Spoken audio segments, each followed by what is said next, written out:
Numbers from Denver PD show an alarming increase in homicides. I'm glad you're with us tonight. I'm Shannon Ogden.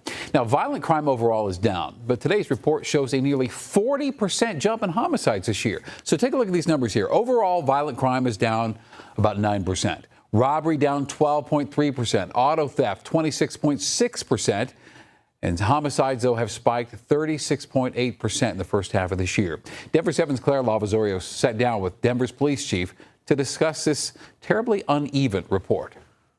Halfway through 2026, Denver's crime statistics paint a complicated picture. I want to say that we are, certainly happy and pleased with the data, but not satisfied. While overall violent crime in Denver is down, one category seeing a concerning spike is homicide. So I think a lot of people, Chief, are going to look at this data and see homicides up nearly 40% to last year. Sure. What is your message to the community? Violent crime has always been a focus.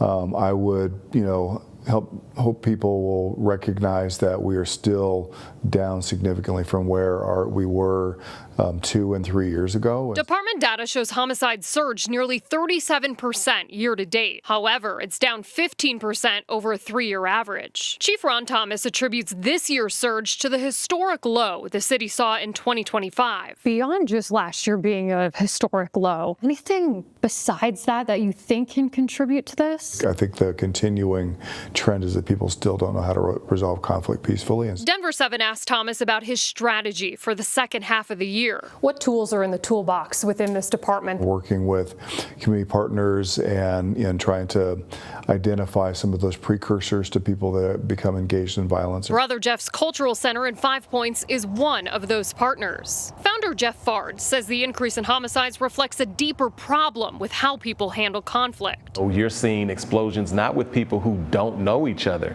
You're seeing explosions with people in their own households or within their own close-knit circles. The data shows a majority of the homicides this year involve people who knew each other. The answer is community. The answer is coming together. We have the recipe, certainly, in order to have a safe city. In Denver, Claire Lavazorio, Denver 7. And if you'd like to read more of that DPD crime report, we have a full breakdown on our website right now. Just type in Denver crime in the search bar.